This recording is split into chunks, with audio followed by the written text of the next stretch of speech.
It's amazing. My dress has pockets. I'm so glad. All right, as I said before, but now that you can actually hear me, my name is Rachel Jones. I wanted to introduce myself a little bit because this topic is really near and dear to my heart and has really followed my career these past 10 years. Yes, I'm old. I know. It's sad. But the reason I put this slide up here, I'm currently a cyber analyst at Savannah River National Lab. I'm getting my PhD in aerospace science. I'm very excited and focused about satellite cybersecurity, which is a subject I don't think we talk about enough of. But before we get into that, I kind of want to take you guys 10 years ago when I first heard of satellite cybersecurity. I was at the International Space University. Yes, I know, such a university exists. It's for a bunch of space nerds. It's in Strasbourg, France. We had about 47 students from 45 different nations. It was great. And one of those, I was one of the 8 selected for the US to go to this university. I felt really excited, and I was going to use my powers to really influence the space world. And that's when I heard about this. This is probably one of the coolest things. If you guys ever, like for fun, read economic papers on US and China, you might have came across this. Oh, if you don't worry. A lot of people didn't. So this was the first time I'd ever heard about a satellite being hacked. And not just one satellite. This was 2 satellites getting hacked 4 different times. And the first time this actually appeared in public was in this US to China report to Congress. It was published in 2011, but supposedly the hacks happened about 2007 and 2008. And for those that don't know a lot about satellites, there's 2 different types of hacking, let's say. In this article, it tries to distinguish the Landsat 7, which is a weather satellite from NASA, and the Terra AM satellite, which is also a weather satellite. I know, minor details. But in one case with the Terra, they actually were able to take over command and control for that satellite, which means, in theory, that the attackers were able to actually move the satellite and could reposition it for their needs. Now, this is 10 years ago me, so please forgive me. I'm like, oh my God, this is the coolest thing ever. I can't believe they could do that for satellites. I didn't really think about some of the questions that my classmates had, like, well, how'd they do that? I'm like, I don't know, but this report said it happened. Yes, that's all we needed to know. But there was a lot of questions back then. No one knew how it was accomplished. No one knew if it was accomplished. We'd have a lot of conflicting ideas on this. And from those ideas, we kind of looked at, I decided, well, what do space professionals believe? You know, the people that are actually building the satellites, controlling the satellites. I mean, do they think the cybersecurity of satellites is a risk? And this is back in 2012, so it's not modern day, and all these lovely, wonderful things I'll get into hadn't happened yet. And one of my questions was, it's an international environment. If you think about moving the command and control of one satellite, you could actually ram it into another one's. Yes, that would create an international issue. And this environment means that one thing being insecure would affect other things around it. So you really want to have like all the things be secure. This isn't just make sure your company's good, but imagine if you're another company that you have to make sure all the other companies are good too, so that your things aren't damaged. So with satellites, there are very dynamic, different ways of looking at their security needs. So I wanted to do a survey of the space professionals and really look at what do they believe. I mean, you can have all the policies in the world, but if you don't actually have people that believe in those policies and are willing to actually follow the policies, it doesn't mean much. So my survey, back when in 2012, looked at things like, what do they actually think the threats were? So the first, and yes, I know, this is an eye test, so I hope you can see. So I first wanted to know, what do they actually think were the 3 biggest threats to satellites in orbit? This is 2012. I surveyed about 135 different people in 22 different countries. Most of my results were from Europe and North America, but I did get a good represented, at least like 5% from other nations. And I divided them geographically to be Asia, South America, and Africa. Kind of make sure I got the little bit of everyone. And these were the 3 things that they thought were the most important. Risks to satellites. So space debris collision, space weather, mechanical failure. Now, you notice I'll have a lot of other things up here. Lasers from the ground, asteroid collision. What actually got pretty high up there, 11%. Computer failure due to user error. I like that one.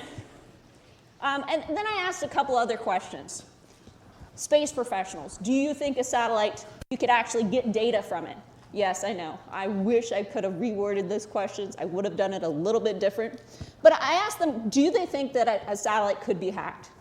Likely, 34%. All right. Do you think someone could get command and control of a satellite, like I told about earlier? Most of them didn't think that was likely. I'm like, the government report said so.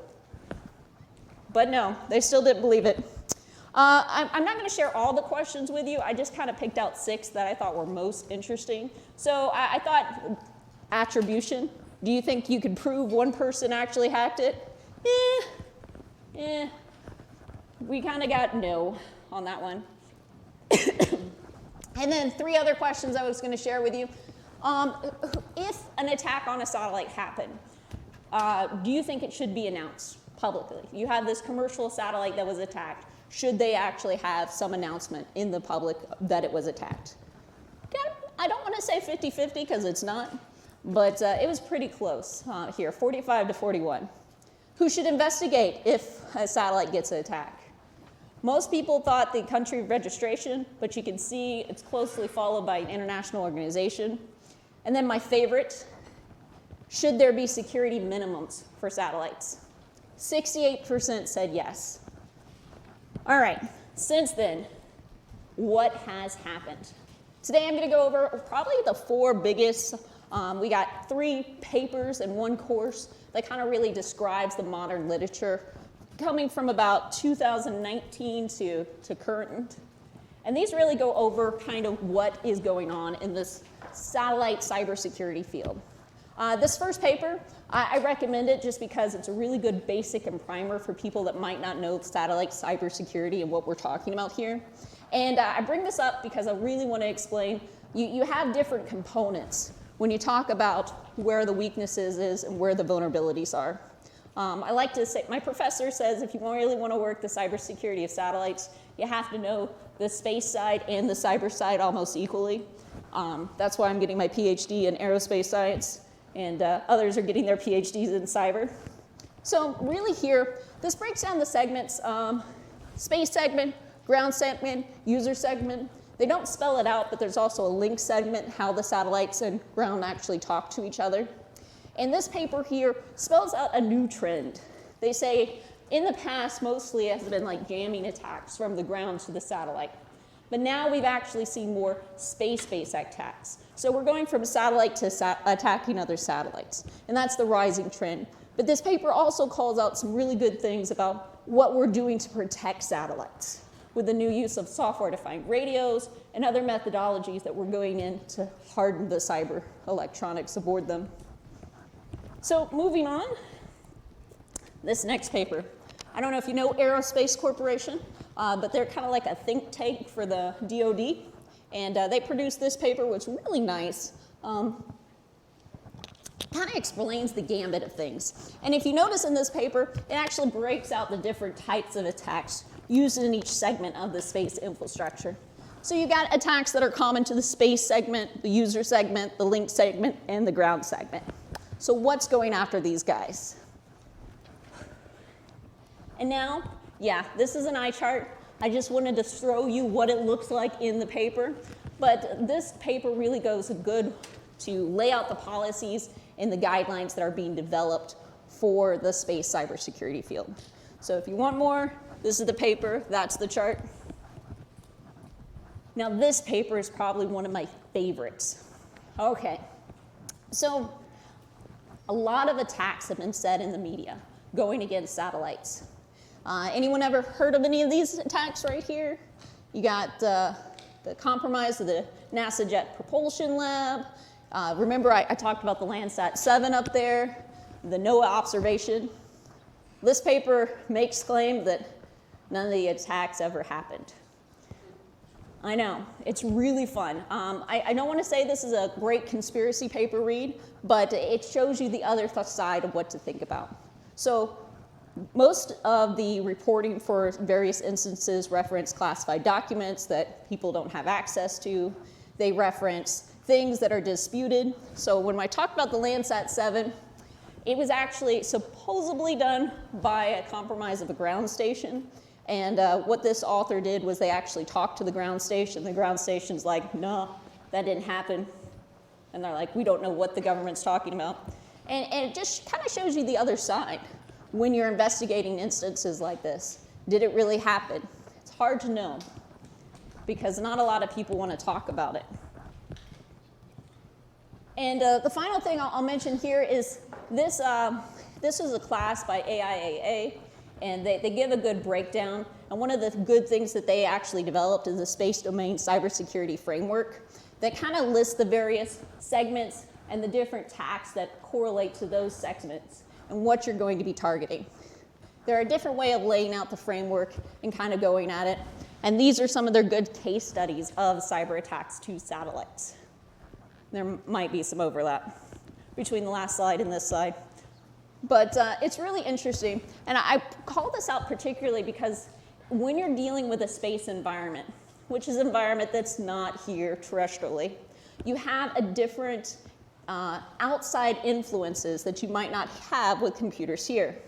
Yes, it's possible statistically, a lot of things, but when you're dealing with radiation impacts to non-hardened cyber materials, you have a component called bit flip.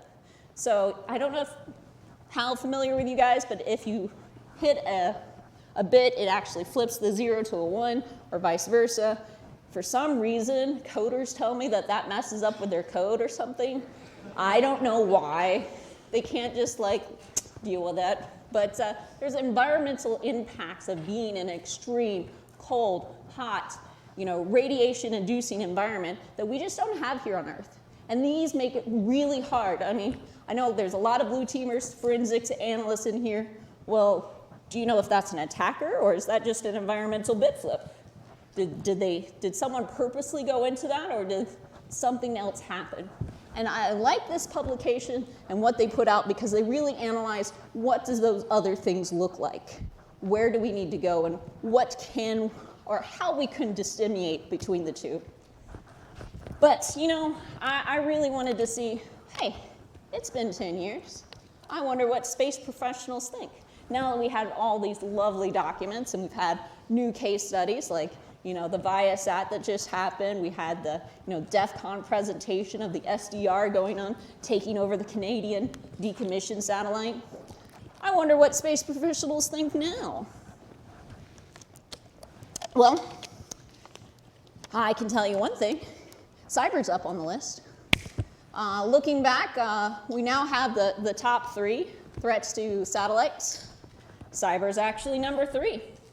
And just because I don't think you'd remember what the random bar charts I showed you 2 seconds or 5 minutes ago looks like, I have them compared up here. So with this survey, it went out to space professionals. I got a total of 130 respondents. It was done anonymously, so I don't know who the respondents are. I can tell you most of them, about 50% were from North America. Europe and South America were the second leading contributors. And because my survey skills have improved from SurveyMonkey, I was now able to also add some other categories, which is really nice because I got some great responses in the other categories. One of which I'm pretty sure if I had included it, it would have dramatically changed my entire survey. They said the best way to kill a satellite is to destroy its funding. I think they won, but I was talking about once the satellite was actually in orbit and successful. Not that it can't be killed by funding. Moving on, the first question, we went to a little bit of change. Whenever you do statistics and studying numbers, we use the word significant to actually mean something. It's greater than 1 standard deviation away. And I also like to look at what the the shape it makes. So you see this one is actually a little bit more than the others because the other options were a little bit less here. But if you look down here, kind of get like 2 bumps now. That's because before, when everyone said not likely, if you notice all the other choices, all of them were below 20%. Well, now we have 32 and 33%. They're actually like almost half and half, yes or no. They're a little bit torn here. And you can see the space professionals don't know. They think they could have, but more likely. Moving on to the next 2 questions. If we look at it, here we still have the same about half and half, yes and no. But mandatory reporting has actually increased a little bit. If you compare it to our 45 yes, 41 no, we now have 52 yes and 34 no. If you do the math, it's not a significant change, but it does show that there is change in the market and there is change in the ideas, and that they might be receptive to policy implications.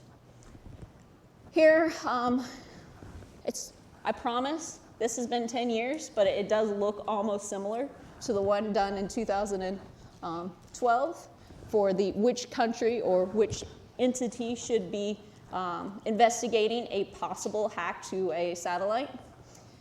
But the biggest change is the number of people that actually thinks a mandatory security minimum should be implicated. So we go from a 68% to an 84%.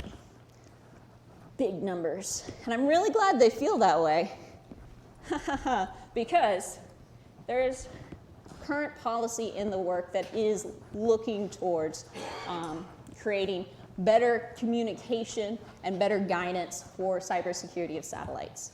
So I brought this up for these are the most relevant policy documents that deal with the cybersecurity of satellites, SPD 5, and then there's actually an upcoming NIST framework that's specifically going to address it. It's in draft 2. It closed for comments in early spring, so I'm not sure what we're waiting on, but I'm hoping that it'll come out soon for a full NIST document or another draft. And I've also included some wonderful sayings of people that will say things firmer than I will, because I'm glad they said it and can be attributed, and I don't have to be.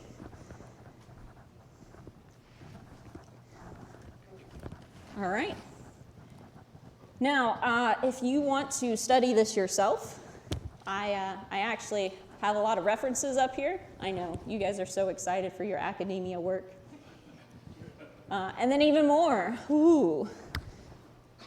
But I figured I went through that a little fast just because I know we were trying to make up on time. But I'm open for questions. And I have some giveaways for good questions.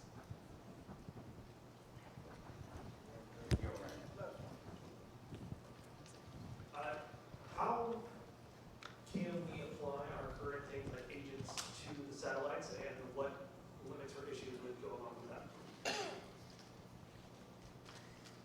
Okay. When you say agents, do you mean operators, builders? Like cybersecurity agents to help identify if an attack is happening. Something that we put on Linux or Windows. Well, that's an interesting question. You can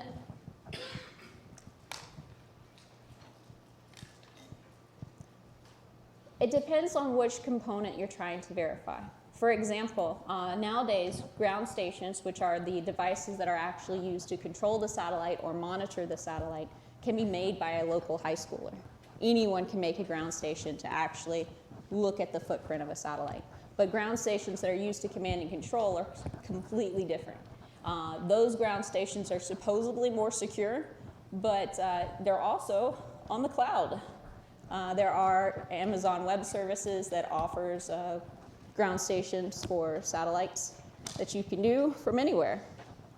So the same applications that you would use for creating a secure cloud infrastructure could be utilized in the ground station for that. But really, it's building it with security in mind from the beginning. Many satellites are created by universities, by other countries. They're created by anyone that really can afford to put it up there.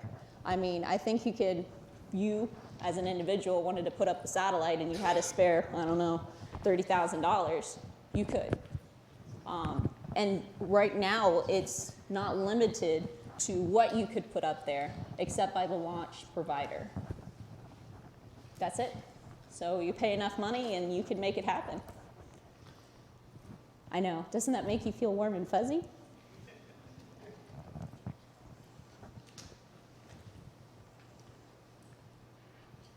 So there's been a lot of talk about how like they're putting up a lot more satellites to cover internet.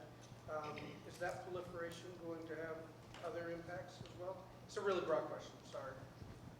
No, that's we're seeing a lot of companies saying we want 2,500 new satellites up in the next 5 years. That's a lot, given already what's up.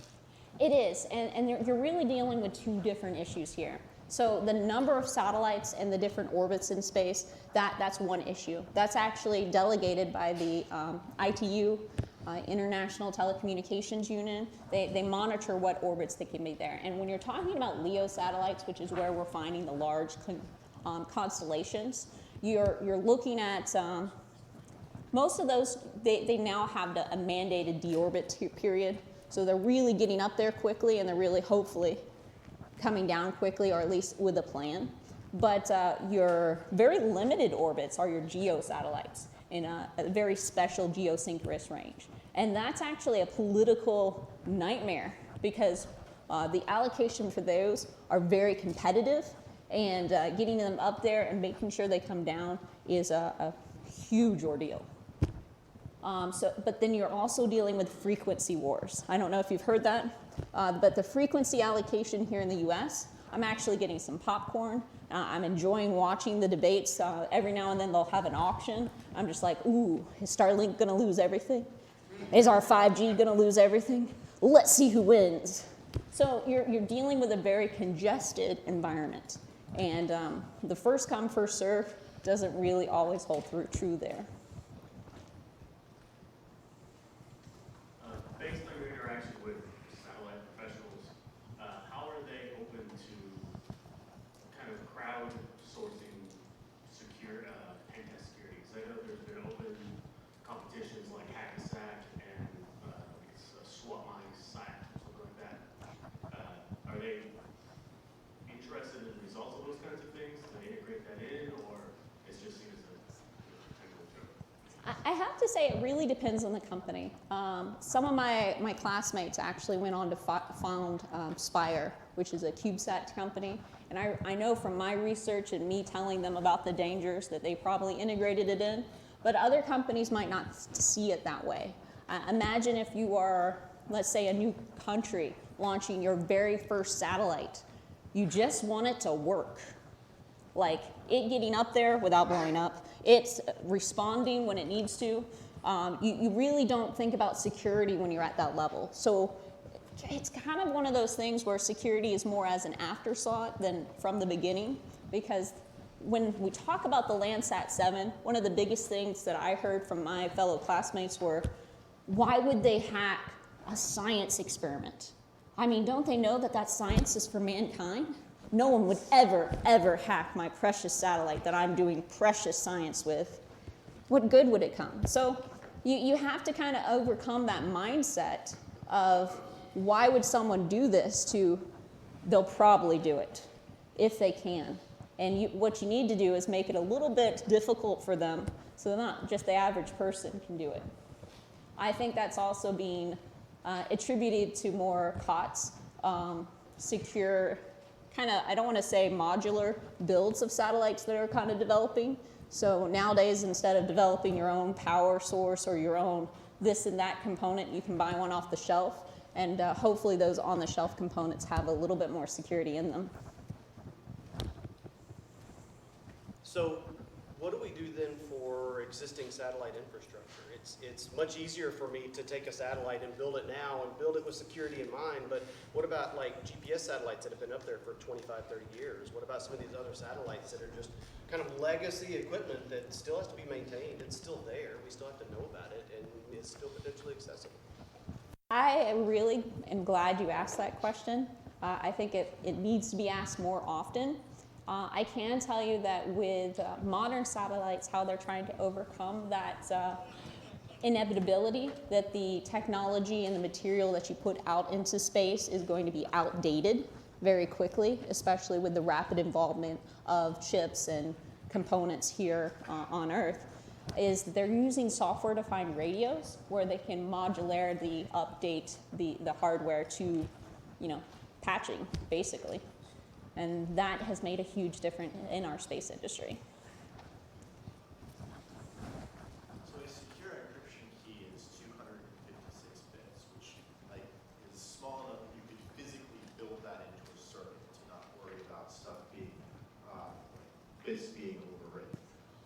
But what are the design constraints for satellites that make the naive approach of building your key and authenticate everything?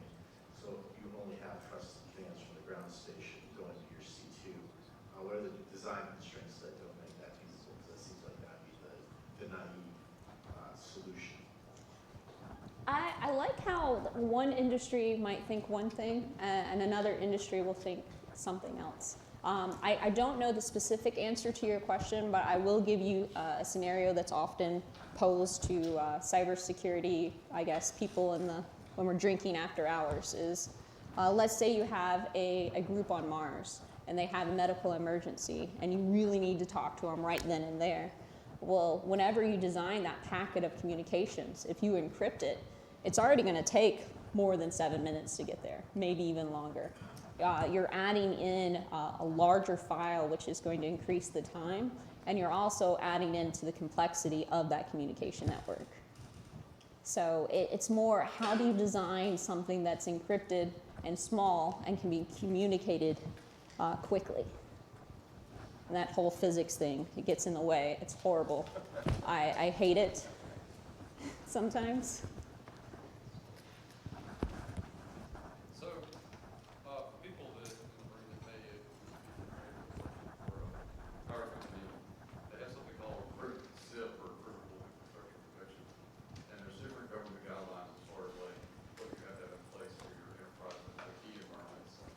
And with a lot of Starlink and these other things, start putting telecom-based communication satellites in space. Do you hope or perceive that there might be comparable CIP type government guidelines for these telecom companies for their satellites that they put in space? Because there could be concerns about somebody going from their consumer network to the OT side of that satellite and then getting access to command and control of other satellites in the network. Is that something that's being thought about or Well, that is something that's being thought about, I can tell you that. One of the things that I'm looking forward to is next year, I just got funding. We're going to build a cybersecurity of satellites lab at Savannah River National Lab, and we're going to integrate a hardware-in-the-loop satellite design so that we can look at some of those issues. I think it's particularly important that those issues are looked at, especially with the new policy move for government. Instead of launching their own individual satellites, they're thinking of more taking on payloads of other satellites or other commercial entities. And you always wonder, if you're plugging in this payload and you don't know what it is, and you're plugging it into your hardware, is that going to interfere with something on your hardware? How do you create the diodes that you need to make sure that information isn't spread to places that it shouldn't be? It's a major concern right now. If you have an answer or a solution, I would love to talk to you afterwards. I think that's it for this talk. We've got our break coming up, but she does have a